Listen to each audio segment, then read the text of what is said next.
Okay, here's my three people. On your lap. There you go.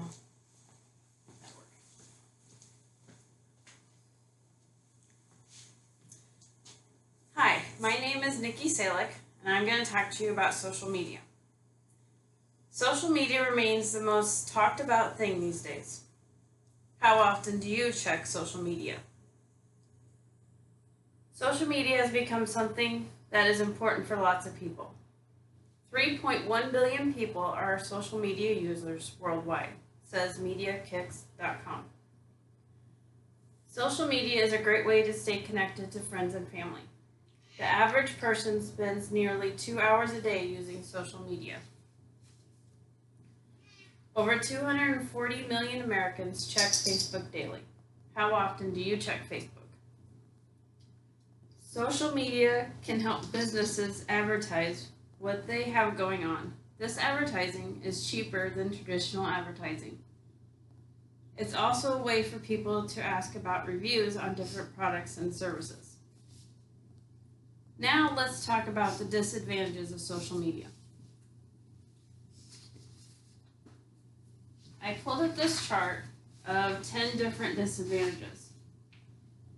Lacks emotional connection, gives people a license to be hurtful, decreases face-to-face communication skills, conveys inauthentic expression of feelings, diminishes understanding and thoughtfulness, causes face-to-face interactions to feel disconnected, facilitates laziness, creates a skewed self-image, reduces family closeness, and causes distractions. If you aren't careful, social media can be harmful.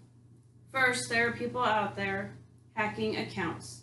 The loss of personal data, which leads to security issues like identity theft and bank details. Profile hacking. They get your contact info and ask your contacts for money. Have any of you ever had your profile hacked?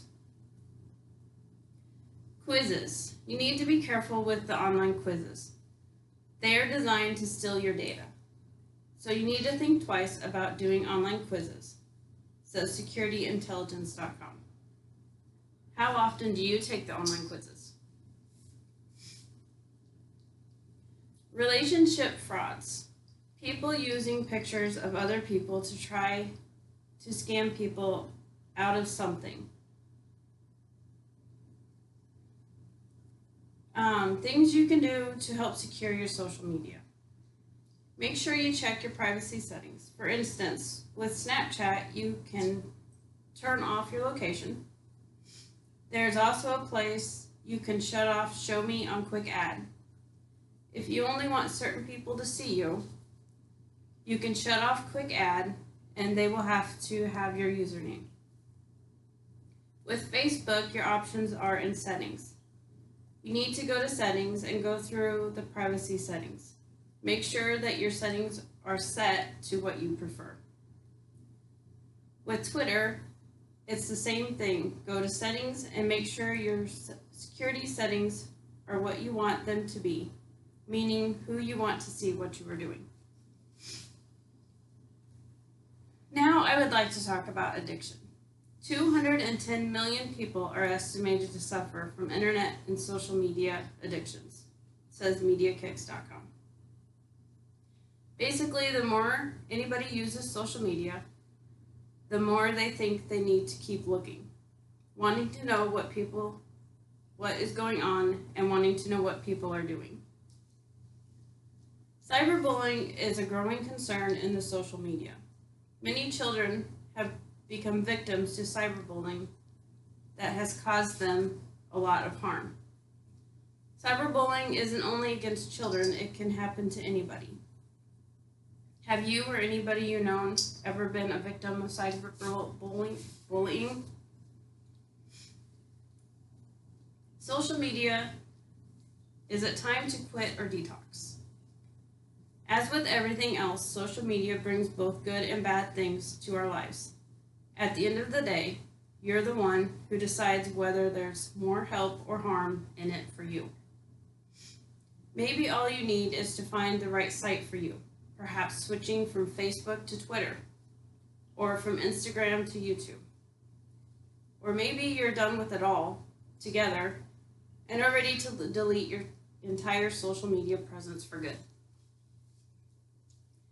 If it feels a little too extreme, consider doing a social media detox every once in a while instead. The biggest thing I would suggest is checking your security options on all sites and being careful of who you accept and who you talk to on social media.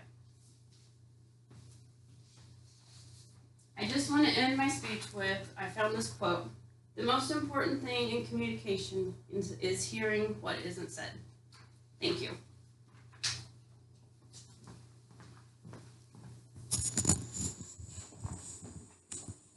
And here are my 3 people.